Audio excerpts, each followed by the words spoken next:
Nós vamos falar hoje voltar a falar com vocês um pouquinho de amostragens georreferenciadas e entrar um pouco num assunto que, embora seja complexo, é um assunto base e importantíssimo para quem trabalha com agricultura de precisão.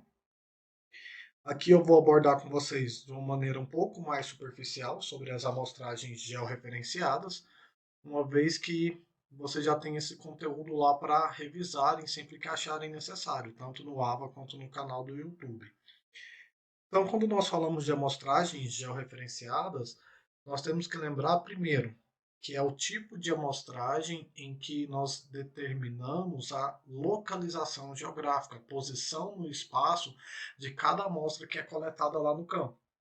Nós trabalhamos muito aí com a amostragem de solos, né, porque é a base aí para fazer agricultura de precisão.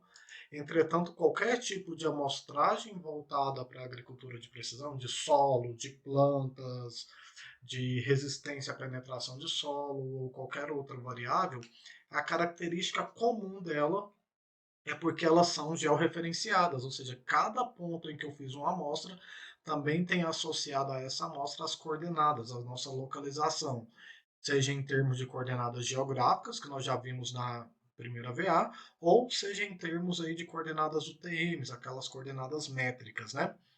Em especial a amostragem de solo, a gente vai abordar aqui pensando em amostragem de solo, porque segue a mesma ideia, a mesma regra para os outros sentidos.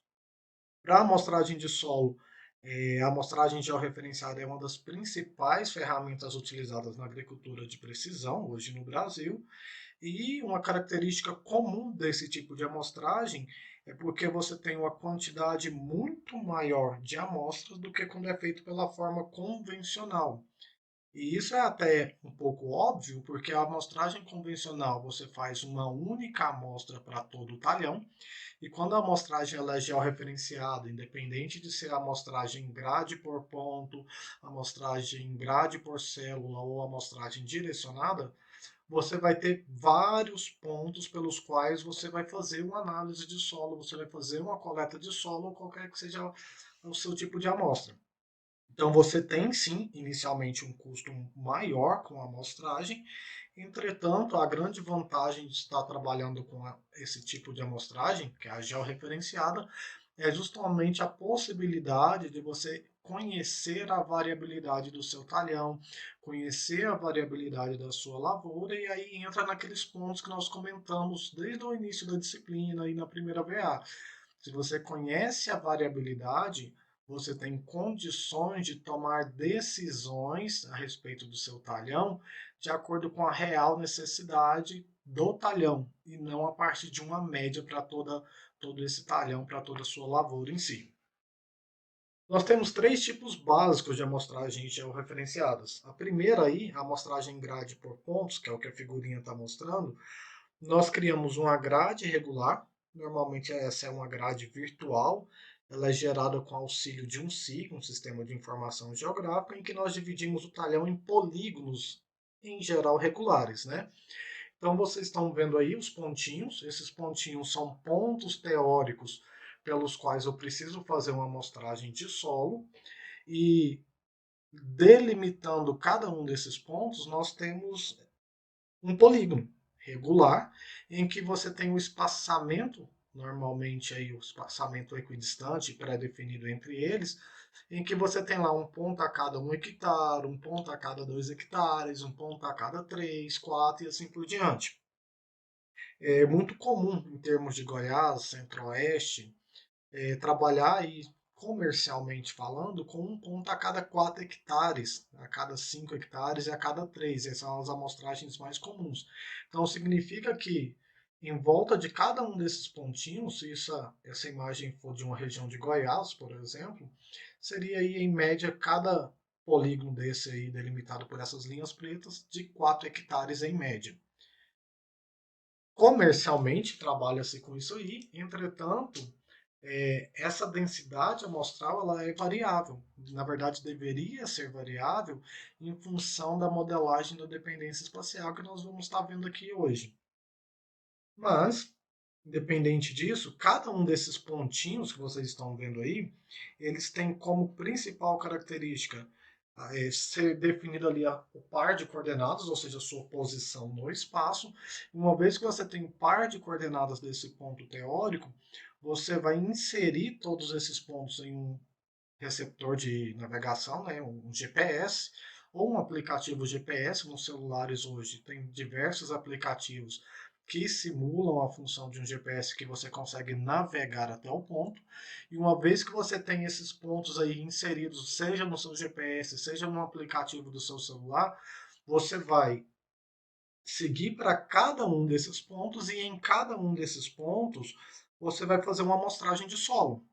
Em cada um desses pontos, você faz uma amostragem composta, ou seja, nesse ponto amarelinho, que é um ponto teórico, você coleta subamostras, normalmente ali diluído no raio de precisão do seu equipamento, de 1 a 5 metros, e faz uma amostra composta que é enviada para o laboratório. E aí, a partir dessas amostras compostas, você faz a análise tanto de fertilidade, mas também análise de dependência espacial e da variabilidade espacial do seu talhão. É o principal método que nós temos aí para estar trabalhando amostragens georreferenciadas, porém é um método que demanda um custo inicial relativamente maior do que os outros métodos, né? Uma alternativa também interessante para quando se trabalha com amostragens georreferenciadas é você fazer a amostragem grade por células, no lugar de você fazer uma única amostragem para todo o talhão, você divide esse talhão em células, ou seja, em parcelas menores, e nessas parcelas menores você vai fazer a amostragem de toda essa parcela, como se fosse uma amostragem convencional, um zigue-zague ao longo de cada uma dessas células aí, para representar o valor médio das células. Diferente da amostragem por ponto, que você vai realizar uma amostragem num raio ali, normalmente de 1 a 5 metros, para representar a variabilidade do meu ponto teórico, na amostragem grade por células, você vai representar o valor médio por células. E aí você tem ao longo do seu talhão diversas células com seus valores definidos a partir das suas amostragens. O que é interessante dessa grade por célula? As subamostras, né, são coletadas ao longo de toda a área de cada uma dessas células e normalmente espera-se que a quantidade de subamostras seja bem maior do que a amostragem por ponto, né? Uma vez que você tem que recobrir e representar bem cada uma dessas células. Entretanto, faz-se uma amostragem composta de cada uma dessas parcelinhas aqui, e aí depois você tem a noção de como está variando esse talhão célula a célula, e não ponto a ponto, igual a gente faz na grade por ponto. A amostragem direcionada, nós já falamos um pouquinho sobre ela também. Entretanto, na amostragem direcionada, nós não temos uma disposição regular, uma disposição fixa dos locais que precisam ser amostrados. Normalmente, você escolhe os locais que você quer amostrar a partir de informações que você já tem do seu talhão, a partir de informações que você já tem da sua lavoura, seja lá mapas de produtividade, seja lá mapas de índice de vegetação, como o NDVI, mapas de declividade do terreno, mapas de tipo de solo, condutividade elétrica, entre outras informações que você já tem de safras anteriores, que vai te ajudar a identificar locais em específico. Na figurinha que vocês estão vendo aí, os pontinhos em azul são os pontos em que eu fiz a amostragem, e esses pontos estão ali associados à produtividade. Talvez eu queira investigar pontos em que a produtividade está mais alta, talvez eu precise investigar áreas de transição entre a produtividade que está mais elevada e locais que a produtividade está mais baixa, e aí eu vou direcionar esses meus pontos amostrais nos locais em específico que eu quero analisar. O ideal é que, ao longo dos anos aí, que você faz a adoção da agricultura de precisão, é que você comece a trabalhar com essas amostragens direcionadas, porque você começa a definir as zonas de manejo E aí, em cima das zonas de manejo, você começa a trabalhar unidades de gestão diferenciadas, em que você consegue identificar aí, né, onde está acontecendo um problema e tenta resolver esses problemas mais pontualmente, e você também reduz, querendo ou não, seu custo com a amostragem ao longo dos anos, direcionando isso aí. Mas para chegar numa amostragem direcionada, eu preciso inicialmente fazer uma amostragem, seja em grade por pontos, seja lá em grade por células, para que eu tenha ali inicialmente um trabalho um pouco mais denso de identificar a variabilidade do meu talhão, que para os anos seguintes você consegue reduzir um pouco esse custo aí com amostragens. Em específico, pessoal, sobre a amostragem em grade por pontos, tem algumas características, eu já até comecei a falar com vocês, mas, por exemplo, cada um desses pontinhos aí de amostras, como eles são georreferenciados, você deve coletar subamostras normalmente no raio de 1 a 5 metros do ponto teórico que você planejou lá no seu computador. Aos que recordam, nós até chegamos a fazer uma prática, em que nessa prática a gente criou esses pontinhos lá para um talhão. Cada pontinho desse, se eu for chegar lá no campo e for fazer uma amostra de solo, recomenda-se fazer em média de 8 a 15 subamostras para realizar a amostra composta do meu ponto teórico.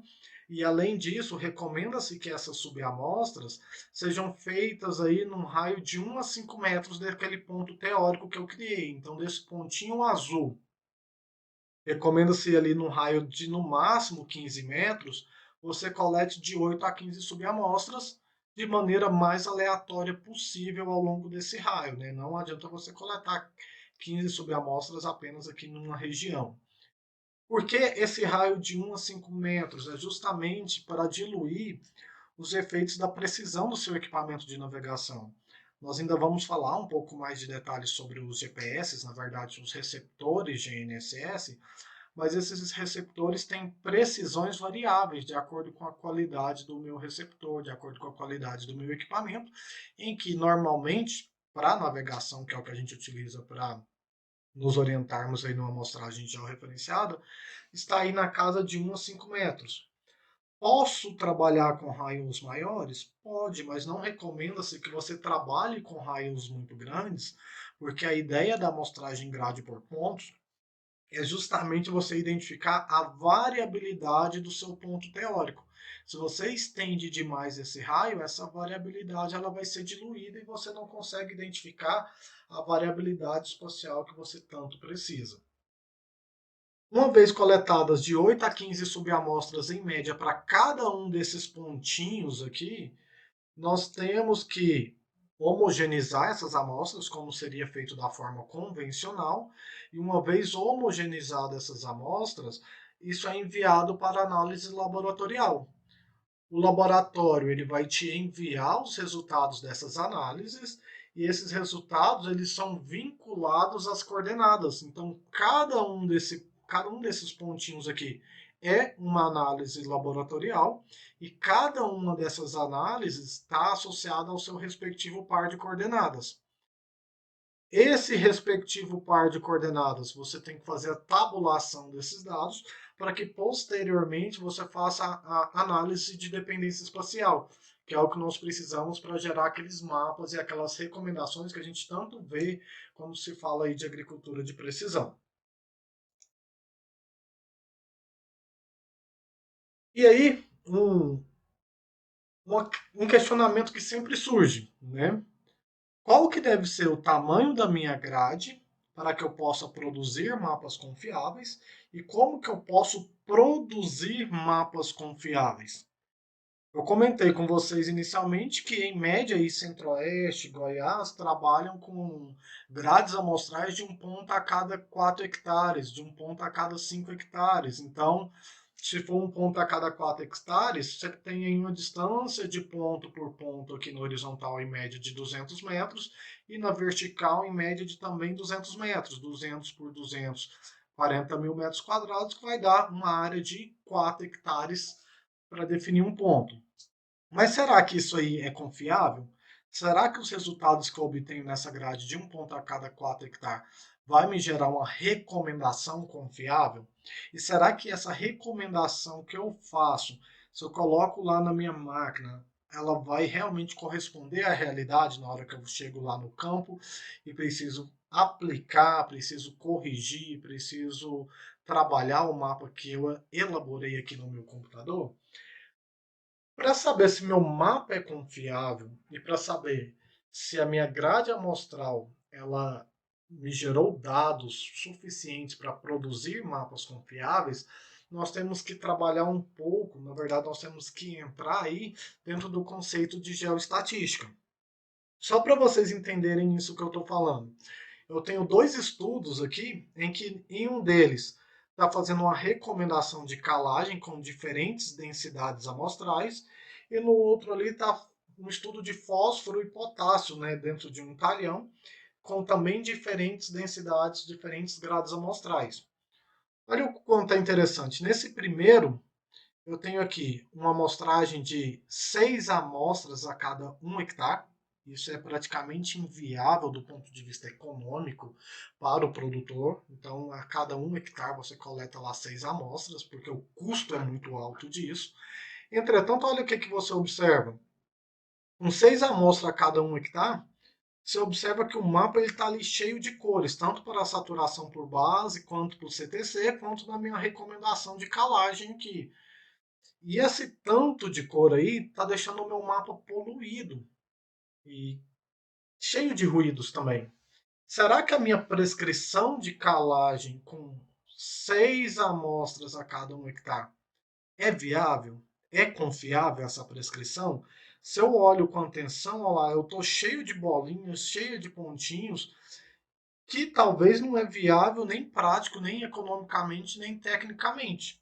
Então, será que essa amostragem aqui é viável? Será que essa amostragem gerou uma prescrição confiável? À medida que eu vou raliando as minhas amostras, olha lá, de 6 amostras a cada 1 hectare, eu coloquei para 1 amostra por hectare. Olha o quanto diminuiu as minhas cores, ainda assim, eu ainda tenho alguns pontinhos aqui de ruídos para saturação por bases para o CTC. Entretanto, olha a diferença de 6 para 1 amostra por hectare, como que ficou a minha recomendação. E aí eu vou raliando ainda mais, olha lá, 1 amostra a cada 2 hectares, eu já tenho padrões ali mais bem definidos, né? Então eu consigo ver manchas e cores mais definidas, sem muito ruído dentro de uma mancha. E minha recomendação também, ela está um pouquinho mais coerente, mas se eu olho de 1 amostra por hectare para 2 amostras por hectares, eu tenho zonas aqui de 1 amostra por hectare que não aparecem e que aparecem aqui em 2 amostras por hectare. Então, qual desses dois é mais confiável? Qual desses dois vai me dar uma melhor recomendação? E, pegando uma situação do que realmente acontece aqui em Goiás, em termos econômicos, normalmente trabalha aí com 1 amostra a cada 4 hectares. Olha a diferença do mapa quando a gente tem 1 amostra a cada 4 hectares para minha recomendação de calagem.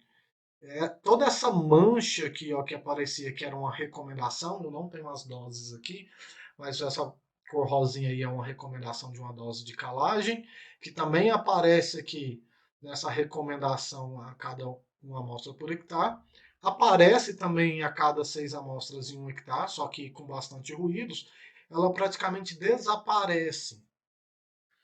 E aí, qual desses aí é mais confiável? Quais desses aí vai realmente atender o princípio básico nosso lá da agricultura de precisão que nós estamos batendo na tecla desde o começo da disciplina? Aumento de produtividade e redução de custos. Será que esse mapa de 1 amostra a cada 2 hectares vai aumentar minha produtividade? Ou será que essa correção aqui de 1 amostra a cada 4 hectares vai corrigir, vai aumentar minha produtividade?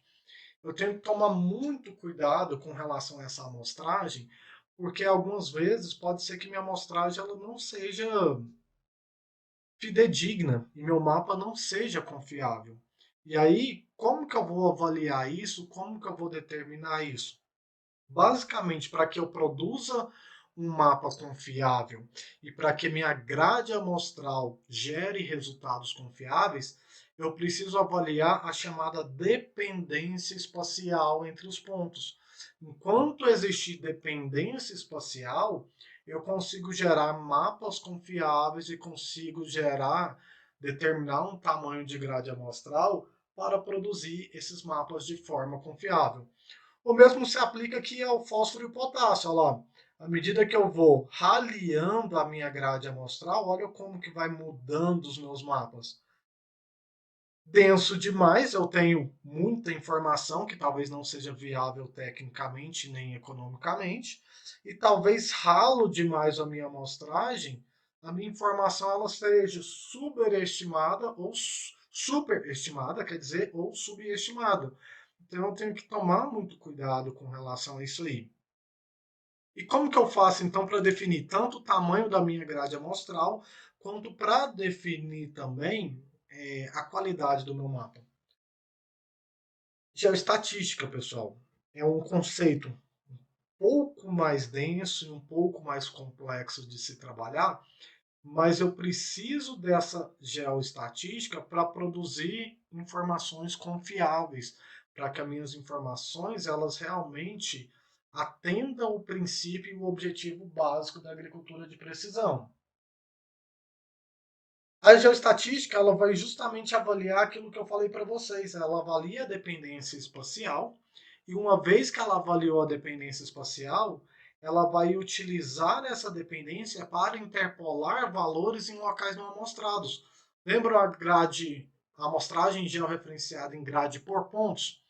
Eu tenho uma amostra a cada 4 hectares, por exemplo, mas e os locais em que eu não coletei a amostra? Eu preciso fazer uma estimativa de valores não amostrados para fazer uma recomendação. E aí, essa estimativa ela é feita a partir de uma análise geoestatística. Nós vamos estar vendo aqui um pouquinho algumas características, tá?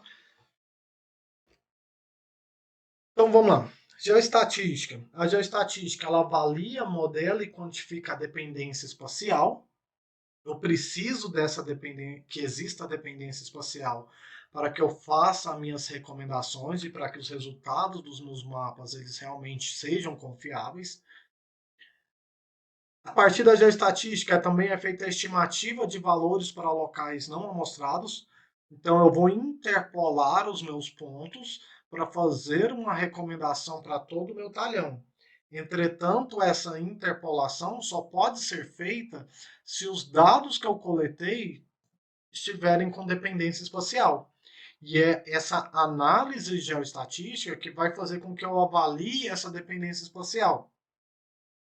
E aí aquela pergunta que eu falei para vocês, e aí, qual que deve ser o tamanho da minha grade amostral para que eu produza mapas confiáveis? Também é essa análise geoestatística que vai me permitir produzir informações para determinar a densidade amostral e a construção de mapas. E aí vem um questionamento. Para fazer análise geoestatística, eu preciso já ter feito a amostragem. E para fazer a amostragem, eu preciso da análise geoestatística. E aí, o que, que eu faço? Qual é meu parâmetro? Como que eu começo? O ideal, gente, se você está começando a agricultura de precisão, é que a sua primeira amostragem seja mais densa. Ou que também você faça essa amostragem em uma área piloto. Você usa lá, por exemplo, índices de vegetação, mapas de declividade do terreno para identificar uma área. E nessa área menor você faz lá um piloto, faz lá um ensaio, faz a análise geoestatística mais densa para definir justamente essa densidade amostral, ou seja, qual seria o espaçamento entre pontos ideal para aquele local. Não é o que acontece na maior parte de empresas e também produtores, porque as empresas que prestam serviço já chegam lá com uma amostragem a cada 4 hectares, com uma amostragem a cada 3 hectares. Entretanto, o nosso papel, vocês aí como engenheiros agrônomos, vocês precisam sempre ponderar tanto o aspecto técnico quanto o econômico. Será que essa amostragem de um ponto a cada 4 hectares é confiável para minha propriedade? É confiável para esse local em que eu estou prestando assistência? o ideal é sempre aliar pesquisa junto com a parte comercial e econômica para que você consiga aí produzir informações importantes, né? E confiáveis. Então, o que eu tenho que levar em consideração antes de fazer essa análise geoestatística? A primeira e mais básica de todas. Todos os meus dados devem estar georreferenciados. Se eu estou fazendo uma amostragem de solo, quer dizer que cada ponto em que eu fiz a coleta de solo precisa ter coordenada, latitude e longitude conhecidas. Seja a partir de um ponto teórico que eu defini lá no computador, a partir daqueles modelos matemáticos que nós falamos, seja lá no SIRGAS 2000, seja lá no WGS 84. Entretanto, eu preciso conhecer as coordenadas. Um outro ponto importante antes de fazer a análise de geoestatística e aí depois que você já fez a coleta dos seus pontos, é você fazer uma análise exploratória dos seus dados.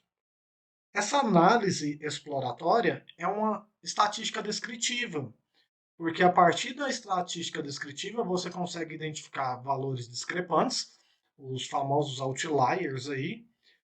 É importante identificar a normalidade da distribuição dos meus dados e essa variação. É muito comum, gente. Você fez lá a coleta de solos e aí pode ser que um valor o laboratório errou, pode ser que um ponto você anotou errado na hora que você passou lá para a planilha do Excel, pode ter vários erros que podem provocar esses dados discrepantes, que podem provocar esses outliers. E a partir dessa análise exploratória, que é a estatística descritiva, você vai tentar identificar previamente todos esses dados discrepantes, justamente para identificar esses possíveis erros de amostragem, seja um mau contato de um sensor, seja uma análise laboratorial, ou erro de digitação, por exemplo, e excluir esses valores discrepantes da sua análise geoestatística. Então, quando você pega principalmente aí artigos em que são feitas essas análises, nos artigos sempre parte inicialmente de uma análise estatística. Eu vejo lá qual é a média, qual é a variância, qual é o desvio padrão, qual é o coeficiente de assimetria, qual é o coeficiente de curtose, identifico meus outliers e excluo esses valores da minha análise. Porque a geoestatística, como ela está avaliando a dependência espacial, pode ser que um valor discrepante vai jogar seu mapa, sua prescrição do seu mapa, para valores ou muito baixos ou muito elevados, e aí você perde a credibilidade, você perde aí a confiabilidade do seu mapa. Então, sempre façam essa análise geoestatística. Acho que tem até um exemplo aí para vocês. Olha lá, uma planilha organizada, isso aí é um estudo de condutividade elétrica. Nós temos aí na coluna X os dados de coordenada UTM. Então aqui eu tenho a coordenada do eixo leste-oeste, aquela coordenada E que eu comentava com vocês. Aqui no coluna Y, a coordenada N, coordenada do eixo norte-sul. Lembrando que quando é sistema UTM eu preciso conhecer qual é o fuso UTM, porque nós temos lá do fuso 1 até o fuso 60 para definir, né, a localização de um ponto. Mas eu tenho lá as coordenadas, meus dados estão georreferenciados, então cada linha dessa indica um ponto de amostragem e os valores da condutividade elétrica. Antes de fazer essa análise geoestatística para poder justamente verificar valores discrepantes e elaborar meu mapa, eu fiz a estatística descritiva. Então, eu tenho lá média, variância, desvio padrão, coeficiente de variação, e dentro da estatística descritiva, se tiver valores discrepantes aqui, eu excluo esses valores, e aí sim, excluir esses valores discrepantes, eu posso agora fazer a minha análise tranquilamente, porque se tiver dependência espacial, eu consigo modelar essa dependência e também consigo gerar meus mapas de maneira confiável. Então, o que é a geoestatística, pessoal? A geoestatística, ela utiliza o que nós chamamos aí de conceito de variáveis regionalizadas na avaliação da variabilidade espacial, ou seja, na avaliação da dependência espacial dos meus pontos. Por definição, o que é esse conceito de variáveis regionalizadas? É a esperança de que, na média, as amostras próximas no tempo e no espaço sejam mais similares entre si do que as que estão mais distantes. Fazendo uma releitura desse conceito, isso aí é o conceito que vocês encontram na literatura, mas quando eu releio esse conceito, eu estou querendo dizer o seguinte: duas amostras mais próximas tendem a ser mais parecidas do que duas amostras mais distantes. Gente, é um conceito muito simples, entretanto, ao mesmo tempo, extremamente complexo de ser modelado matematicamente. Porque como a geoestatística está tentando avaliar justamente essa dependência espacial entre os pontos que eu mostrei, ela está querendo me dizer o seguinte, que a probabilidade, por exemplo, eu sempre gosto de dar esse exemplo, de se está chovendo, por exemplo, aqui na minha casa agora, a probabilidade de estar chovendo na rua de baixo da minha casa é muito maior do que a probabilidade de estar chovendo aí na casa de vocês. Eu estou em Anápolis, cada um de vocês aí na casa de vocês, então está bem mais longe. É até óbvio, né? Claro que aqui na rua de baixo de casa a chance de chover é muito maior. Mas matematicamente falando, é extremamente difícil de modelar isso aí. E essa que é a ideia da geoestatística. Pegar esse conceito em que pontos próximos tendem a ser mais parecidos do que pontos mais distantes e matematicamente definir isso. Porque uma vez que você define matematicamente essa ideia, você está definindo matematicamente a dependência espacial entre os pontos. E uma vez que existe dependência espacial, você pode usar a geoestatística para gerar mapas confiáveis, para definir a densidade amostral dos seus pontos e para gerar resultados que realmente sejam fidedignos, que realmente sejam confiáveis. Vamos ver um pouquinho aqui do processo que envolve essa dependência espacial. Basicamente, a etapa que define a geoestatística, as etapas, na verdade, elas se resumem no cálculo da semivariância, na construção e ajuste do semivariograma e, enfim, a interpolação por krigagem. São termos novos. O que a gente chama aí de semivariância? A semivariância ela é uma medida de dissimilaridade. Isso quer dizer que ela é uma medida em que ela vai medir, né, a diferença entre pares de pontos espaçados por uma distância. Então eu tenho lá 2, 3, 4, 10, 50 pontos. Trabalhando de pares de 2 em 2 pontos, separados a uma determinada distância, qual é a diferença da variância entre esses pontos? É isso que a semivariância está me falando. Essa medida de variabilidade levando em consideração a distância entre eles. Que é o que a gente viu ali no conceito, né, de variáveis regionalizadas. Pontos mais próximos tendem a ser mais parecidos do que pontos mais distantes. E como que eu vou determinar isso? A partir desse cálculo da semivariância. Depois que eu calculo essas semivariâncias, eu tenho que construir e ajustar o semivariograma. Gente, o semivariograma ele é um gráfico que vai representar a semivariância dos meus dados em relação a uma determinada distância. Essa é a parte principal da geoestatística, porque uma vez que eu tenho um semivariograma construído, eu preciso ajustar esse semivariograma a um determinado modelo matemático. E esse determinado modelo matemático é que vai medir o meu grau de dependência espacial entre meus pontos e que vai me dar informações e parâmetros para interpolar os meus valores, ou seja, para gerar lá os meus mapas. Então, essa interpolação que a gente está falando aqui no final, a etapa final da geoestatística, ela só pode ser feita depois que já tiver calculado essas semivariâncias, só pode ser feito depois que eu já tiver feito o ajuste do semivariograma a modelos teóricos, e uma vez ajustados esses semivariogramas, definir os parâmetros desses semivariogramas ao modelo matemático teórico, para que eu tenho uma forma matemática de interpolar meus dados. Ah, mas professor, tem um sistema na empresa que eu trabalho que me dá esses mapas ali em alguns segundos. tem um outro sistema ali que a outra empresa comprou que também já me dá esses resultados e não fala nada disso aí, de semivariância, de semivariograma e de krigagem. Gente, esses softwares específicos, eles já te dão realmente o resultado. Porém, para apertar botão, vocês não precisam ser engenheiros agrônomos, né? Agora, para resolver problemas, o software ele te dá um mapa. Mas e se esse software der um problema? E se esse software gerar um mapa que não é confiável? Ou se você precisar avaliar esse mapa? Será que você tem bagagem e conhecimento suficiente para avaliar aquele mapa ou você só tem conhecimento suficiente para apertar o botão para gerar o mapa? Então, essa parte geoestatística ela é uma parte um pouquinho mais complexa. Entretanto, a gente vai tentar trabalhar isso aqui da maneira mais simples possível para vocês entenderem, pelo menos, o princípio da geoestatística. E espero que, assim, quando nós voltarmos aí às aulas, né, presenciais, a gente trabalhe isso aí na prática. A ideia era justamente trabalhar essa parte com vocês em um laboratório de informática para a gente associar essa parte teórica com essa parte prática aí. Mas vamos lá.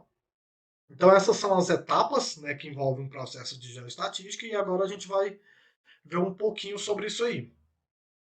O semivariograma, gente, a dependência espacial ela é investigada por esse tal de semivariograma, que é um gráfico da semivariância, representada aqui no eixo Y, em função das distâncias entre os meus pontos, representados aqui no eixo X. Os parâmetros básicos de um semivariograma são o alcance e o patamar, porque com o alcance e o patamar você consegue definir as regiões que existem dependência espacial e conseguem definir as regiões em que não existe dependência espacial. Vamos lá. Se vocês olharem aqui, ó, tem uma letrinha A. Esse Azinho está me indicando o que nós chamamos de alcance. Avaliando friamente aqui o semivariograma, o que nós observamos? Que essa linha aqui ela tende a crescer à medida em que eu aumento a minha distância. Isso significa que a minha semivariância, lembrando que a semivariância é a medida da diferença entre os pares de pontos que foram amostrados, e esses pares de pontos são separados por diferentes distâncias, né? Mas enfim, olha lá. A minha semivariância ela tende a crescer à medida em que eu aumento a minha distância. Só que esse crescimento ele acontece até um certo ponto. Esse ponto em que a semivariância cresce à medida em que eu aumento a distância é chamado de alcance. E o alcance é justamente o ponto em que existe a máxima distância em que existe dependência espacial. Lembra quando eu falei para vocês agora há pouco sobre a questão do tamanho da minha grade amostral? O tamanho da minha grade amostral está associado justamente ao alcance.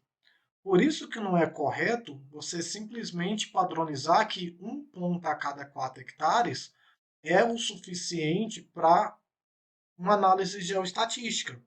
Porque pode ser que, dependendo do parâmetro que você está avaliando, que o seu alcance aqui ele seja menor. E aí, se você tem um alcance menor, isso significa que o tamanho da sua grade amostral tem que ser menor. Normalmente recomenda-se na literatura que a sua grade amostral lá, a sua densidade, né, da grade, ou seja, a distância entre pontos, seja a metade desse alcance aqui. Então, se eu tenho um alcance de 400 metros, ou seja, tem dependência espacial entre pontos até 400 metros, o ideal é que minha grade esteja ali na metade, ou seja, 200 metros. Se o meu alcance é de 200, o ideal é que o tamanho da minha grade seja de pontos a cada 100 metros. E aí você tem que fazer esses ajustes aí para tentar padronizar isso de acordo com a minha análise geoestatística. E aí tem aquela questão. Faço primeiro um projeto piloto, se for possível, com maior densidade de pontos, para justamente identificar esse alcance para determinar a minha dependência lá entre os pontos, né? Então, o alcance, como foi dito, ele é a máxima distância em que existe a dependência espacial. O interessante desse parâmetro aí do alcance é que o alcance ele está associado ao grau de homogeneização de uma determinada variável. Então, quanto menor é o alcance, maior é a minha variabilidade, ou seja, mais variável é o fator que eu estou analisando. Consequentemente, quanto menor o alcance, mais denso deve ser a minha amostra, ou seja, os pontos têm que estar mais próximos um do outro. Por outro lado, também, quanto maior é o meu alcance, menor é a minha variabilidade. E se minha variabilidade ela é menor, menos densa pode ser as minhas amostras, né? Além disso, essa análise do meu alcance pode indicar qual é a distância mínima exigida entre as amostras para que exista a dependência espacial para que a gente produza os nossos mapas lá confiáveis que nós comentamos. Além do alcance, eu tenho também uma outra variável que é o patamar.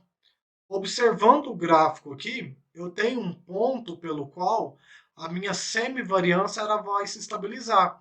Independente da distância em que eu estou, a semivariância é a mesma ou ela é praticamente a mesma, ou seja, a variação dela é mínima.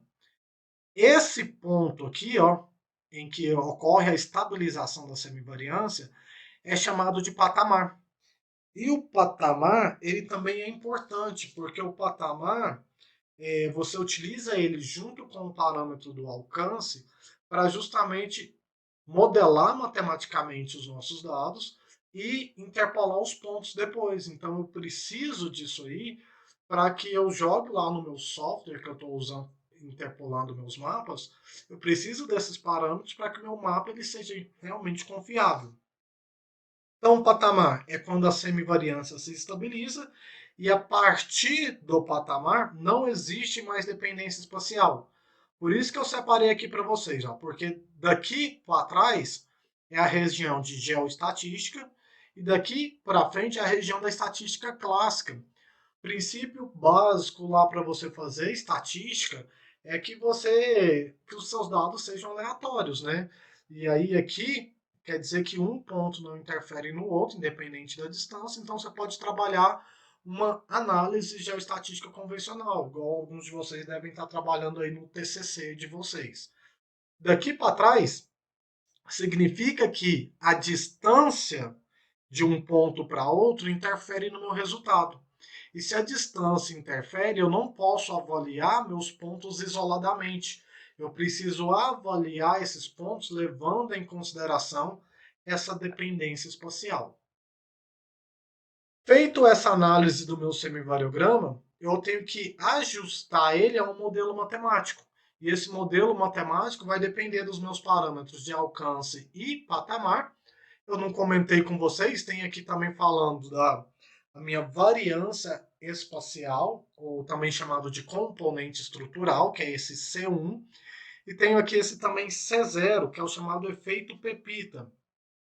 Gente, o efeito Pepita, que é esse C0 aqui, se vocês observarem, meu gráfico ele não começa aqui na origem no zero. Isso acontece justamente devido ao erro amostral. E o ideal seria que o efeito Pepita fosse o mínimo possível ou não existisse. Entretanto, existe lá erros amostrais, seja da amostra, seja de análise laboratorial, que vai fazer com que exista um erro aí. Esse efeito Pepita, normalmente ele está associado a um valor de semivariância na distância zero, ou seja, quando não existe distância, e esse valor de efeito Pepita ele não pode ser explicado pela geoestatística. Então, é um parâmetro que eu consigo definir, entretanto, o efeito Pepita aí interfere no meu resultado e é um parâmetro que eu preciso também no meu semivariograma, tá? Deixa eu só colocar aqui mudo, gente, porque tem alguns áudios saindo aqui que tá. Só um minutinho. Aí. Certo, pessoal. Então, assim, é um conceito denso. Eu vou mostrar para vocês ao final aí mais alguns materiais para vocês consultarem e lerem sobre o assunto. Mas quando a gente fala de semivariograma, nós estamos falando disso aqui, ó, e de geoestatística. O que é importante para a geoestatística é essa região em que a semivariância está crescendo, porque é a região em que existe dependência espacial. Se eu consigo determinar essa tal de dependência espacial, eu consigo, mais uma vez, gerar mapas confiáveis. E aí os parâmetros para determinar essa dependência espacial é justamente o semivariograma e o ajuste desse semivariograma, tá bom? Vamos ver aqui mais algumas características. Quando você faz a geoestatística, você tem lá os seus pares de pontos amostrados, e aí você tem a parte do efeito Pepita, a minha contribuição, que é o componente estrutural. Essa contribuição, o ideal é que ela seja o maior possível. Quanto maior essa região de contribuição, mais bem representado será o meu mapa. E o ideal é que o meu efeito Pepita ele seja o menor possível, de preferência que não exista. Entretanto, quanto menor o efeito Pepita, também mais bem representado é o meu mapa. E aí, embora tenha lá uma equação que inicialmente pareça ser extremamente complexa, hoje nós temos aí alguns softwares que fazem esse cálculo de semivariograma de maneira bastante rápida, de maneira bastante eficiente. Porque se eu tenho um talhão em que eu tenho 100 pontos para serem amostrados, o semivariograma ele vai trabalhar de 2 em 2 pontos e avaliando de 2 em 2 todas as distâncias possíveis, e isso é extremamente trabalhoso de ser feito à mão. Então aqui nós não vamos fazer o cálculo do semivariograma na mão. Entretanto, nós temos que conseguir identificar esses parâmetros.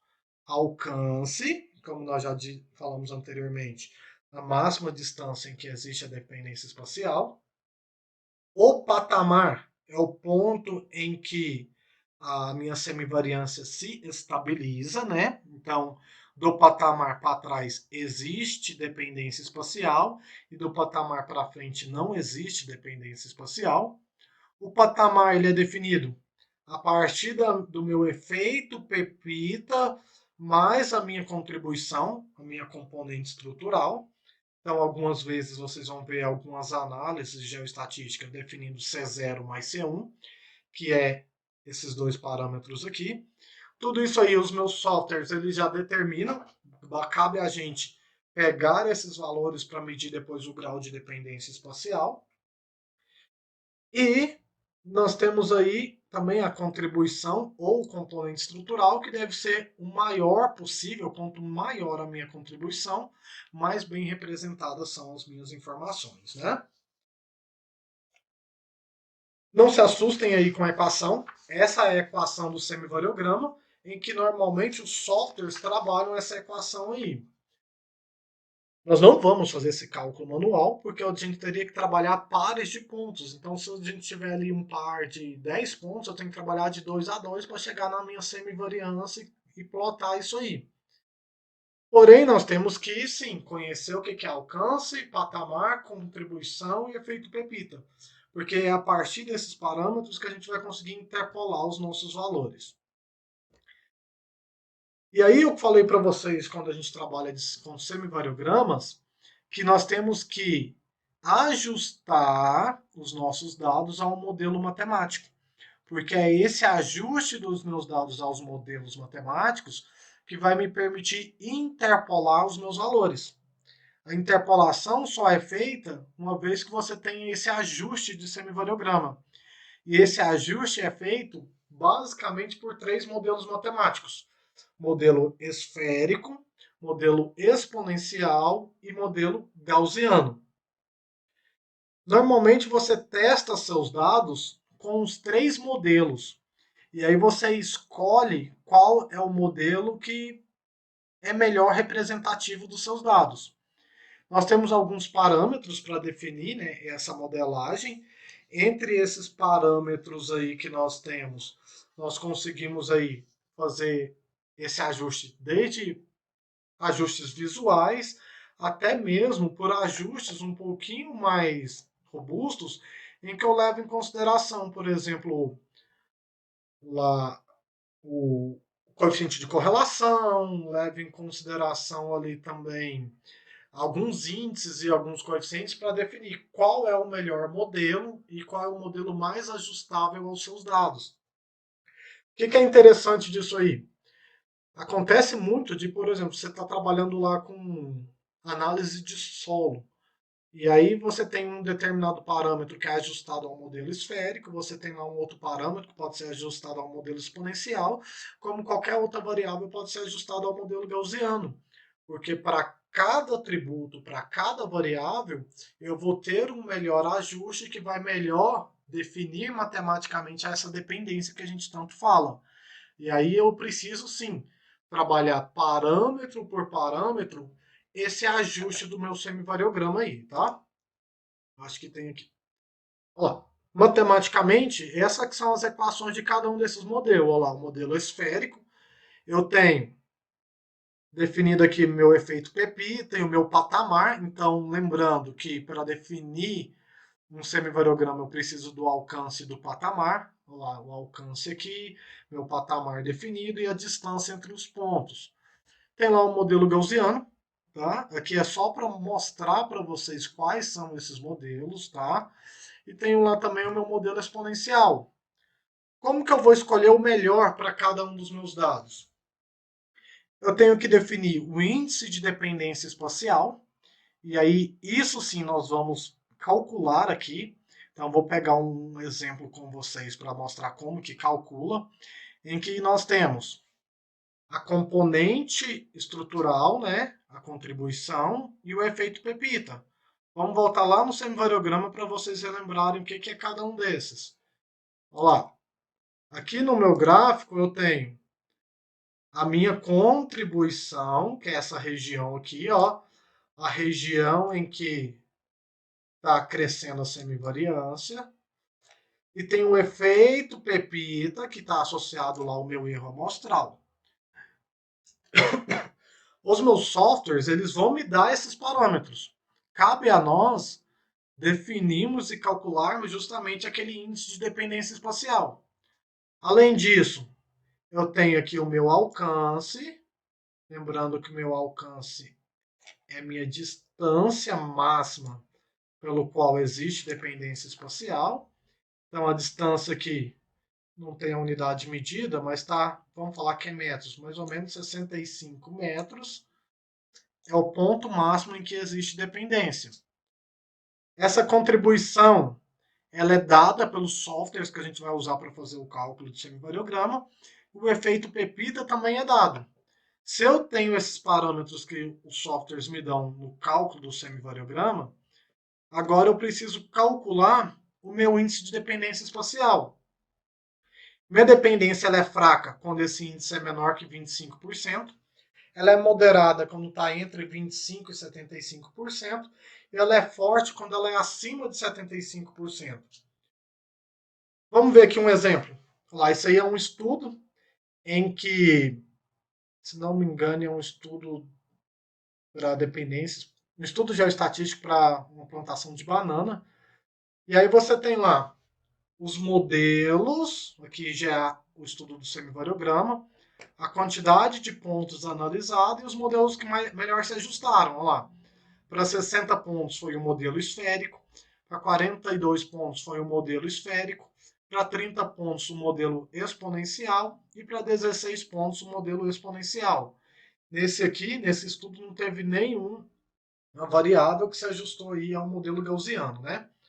Mas olha lá, o que eu quero mostrar para vocês é que, quando nós formos trabalhar geoestatística, o meu software ele já me dá o efeito Pepita, ele já me dá a contribuição, e também aqui já me deu o patamar também, né? Vai depender de como você está trabalhando.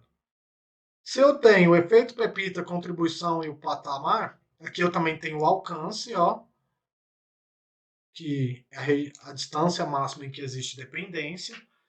E aí eu preciso definir, eu falei para vocês que é índice de dependência espacial, mas aqui esse é um artigo. No artigo ele chamou de GDE, grau de dependência espacial. Vamos voltar na equação e depois eu vou inverter a câmera aqui para mostrar para vocês como que faz o cálculo. Eu preciso da contribuição, que a minha análise do meu semivariograma vai dar, que é o C1, e preciso do meu efeito Pepita, que ele também vai dar, que é o meu C0. Lembrando que C0 mais C1, esses dois aqui, definem o meu patamar. Então, dependendo do software que você está trabalhando, você não vai ter lá separados a contribuição, o efeito Pepita e o patamar. Talvez ele vai te dar só o efeito Pepita e o patamar. Então, pode ser que a fórmula aqui seja C1 dividido por patamar, que é a mesma coisa, né? Vamos pegar esse exemplo? Tem o seguinte, então. Como a gente já sabe a equação, minha contribuição é 0,1312. O meu efeito Pepita, que é o meu C0, é 0,0032. E como os meus softwares eles já dão aí esses parâmetros, é só aplicar a fórmula. Então eu tenho que o meu índice de dependência espacial, igual está lá no artigo, o meu como é que tá lá? Grau de dependência espacial é dado por 0,1312 dividido por 0,0032 mais 0,1312. Isso aqui vezes 100, né? Vezes 100. Meu índice de dependência espacial, ele é classificado em fraco, moderado ou alto, né? Até 25% fraco, entre 25% e 75% moderado, e acima de 75% é forte, né? A dependência espacial. Vamos fazer a conta aqui. 32 mais 0,1312 vezes 100. A dependência espacial do primeiro que nós calculamos aqui dá, se eu calculei certo, 97,6%. De acordo com o que nós vimos lá nos slides, nós estávamos falando que acima de 75% a dependência espacial é forte. Então, para essa primeira variável, é bem forte a dependência espacial, né? Quase que 100%. Isso significa aí que os resultados vão ser bem confiáveis. Vamos voltar lá no slide. Deixa eu voltar aqui com vocês para vocês darem uma olhadinha. Ó, a tabelinha falando para nós, né, que fraco até 25, moderado entre 25 e 75 e forte acima de 75. Vamos lá no exemplo. Eu tenho lá algumas variáveis que a gente está estudando. E eu estou medindo aqui qual é o meu grau de dependência espacial. Eu fiz a conta com vocês só para essa primeira variável aqui, ó. Com 60 pontos, o software já me deu qual é o efeito Pepita, já me deu a contribuição e já me deu o patamar.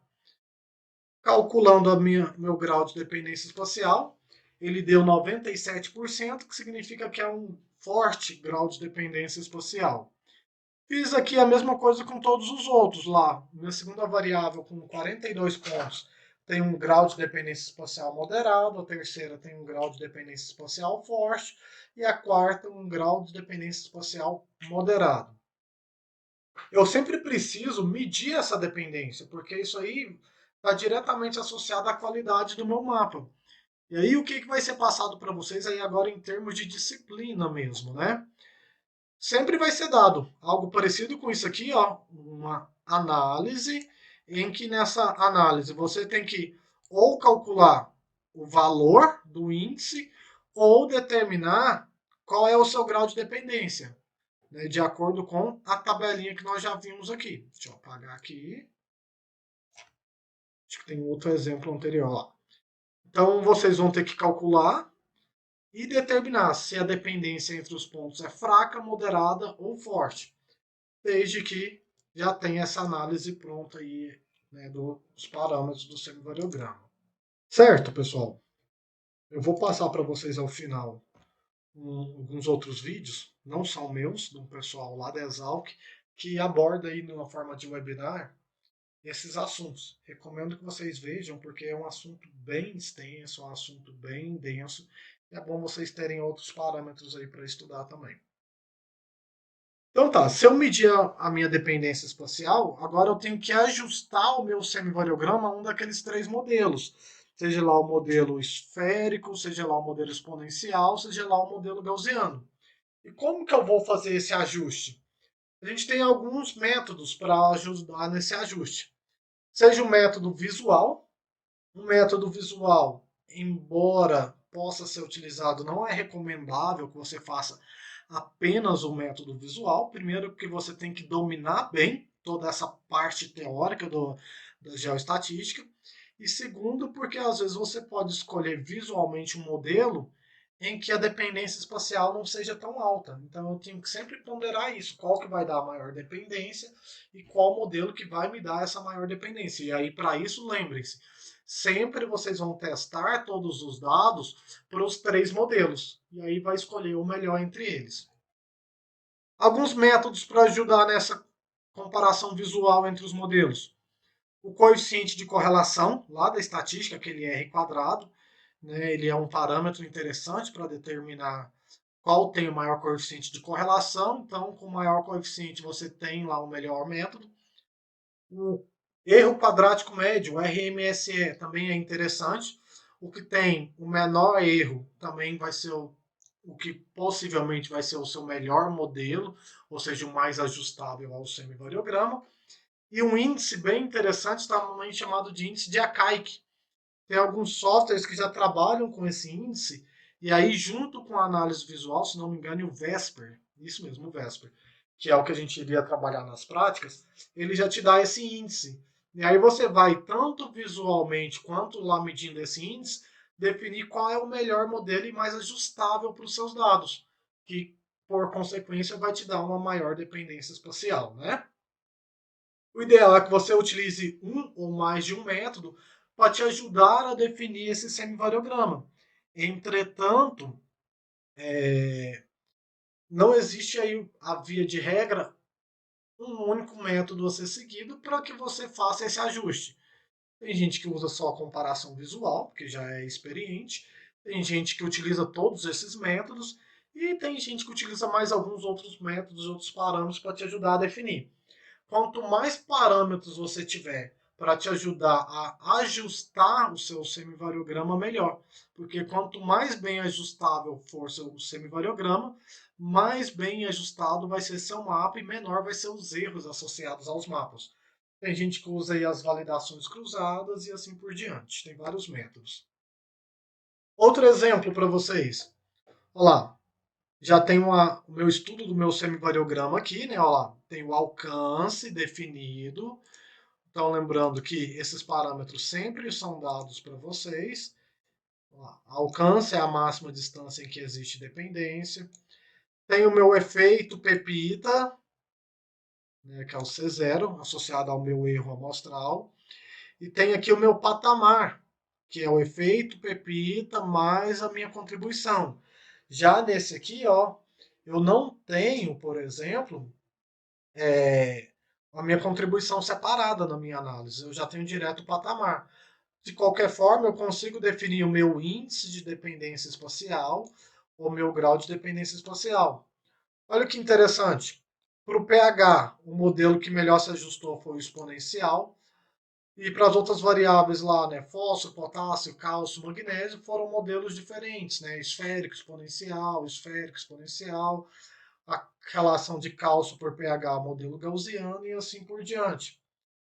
O que eu usei nesse estudo para escolher o meu modelo?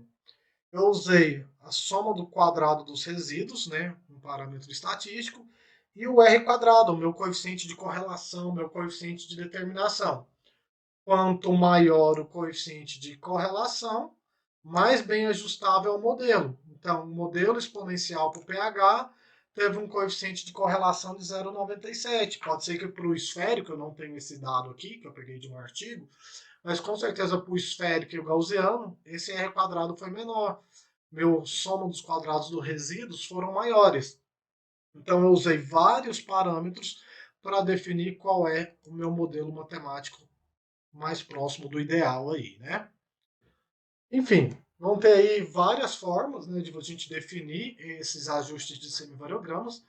Eu quero trabalhar com vocês essa parte de ajuste de forma prática. Eu acho que é mais fácil de vocês entenderem esse ajuste se vocês pegarem para analisar um semivariograma.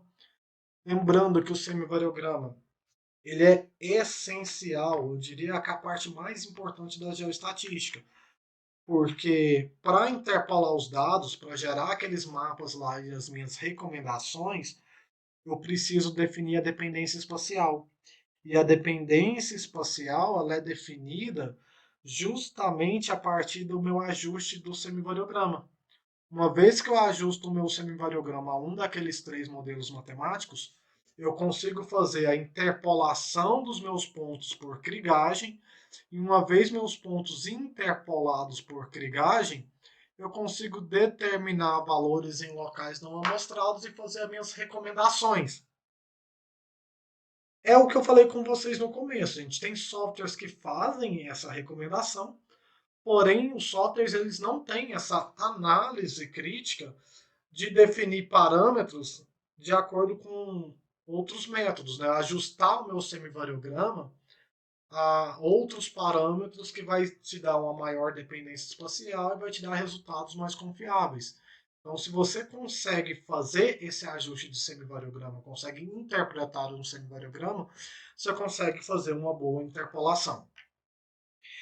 Então, como que a gente faz a interpolação? A interpolação ela é feita pela krigagem. Nós temos aí basicamente a krigagem ordinária e a krigagem simples, em que a diferença entre elas é que a krigagem ordinária você não precisa conhecer o valor da média, já a krigagem simples eu preciso conhecer o valor da média para fazer as estimativas.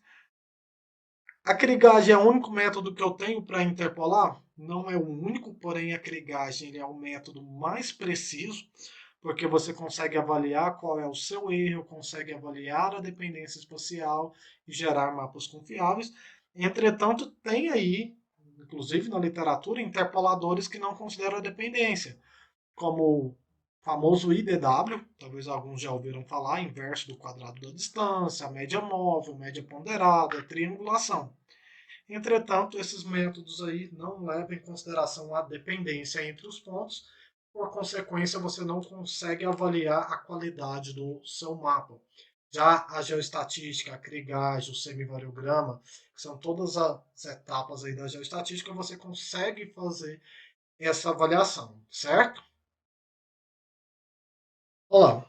Então eu tenho um determinado semivariograma que foi ajustado aí de acordo com dados de produção de cana, né, em um determinado talhão. Uma vez que eu ajusto esse semivariograma a um modelo, seja lá modelo esférico, seja lá modelo teórico, seja o modelo gaussiano, seja lá modelo exponencial, você tem lá os parâmetros de alcance e patamar, que são usados pela krigagem para interpolar os seus mapas. E aí você gera mapas que podem ser avaliados e em que você consegue medir a qualidade desse mapa a partir da dependência espacial e outras formas aí. Você tem mapas confiáveis, que realmente eles estão correspondentes à realidade, que realmente estão ajustáveis ali ao que realmente está acontecendo no campo, ao que realmente está acontecendo no seu talhão. Enfim, pessoal, então quando nós falamos aí de geoestatística e de krigagem, nós temos que a geoestatística ela vai nos fornecer resultados para elaborar mapas precisos e esses resultados e esses mapas eles estão associados à dependência espacial e essa dependência ela é avaliada a partir do meu semivariograma e ajuste desse semivariograma ao modelo teórico. Eu sei que é complexo esse assunto, eu sei que ele é denso esse assunto, entretanto, a geoestatística ela vai nos auxiliar nas decisões, tanto decisões no que diz respeito ao gerenciamento de sistemas de produção agrícola, tanto de efeitos ambientais e tanto de redução de custos e aumento de produtividade, para que você tenha lá um desenvolvimento sustentável da sua lavoura aplicando as técnicas de agricultura de precisão. Hoje, praticamente não se fala de agricultura de precisão sem geoestatística. Ela é a base de todos os meus mapas. Então, não é simplesmente apertar um botão. E eu sei que também não é simplesmente em uma aula aí de 1 hora que a gente vai entender tudo da geoestatística. Entretanto, eu queria que ficasse isso para vocês, que a gente precisa da geoestatística para determinar a dependência espacial e precisa dessa dependência espacial para gerar mapas precisos e confiáveis, que é o problema que a gente estava falando lá no começo, certo?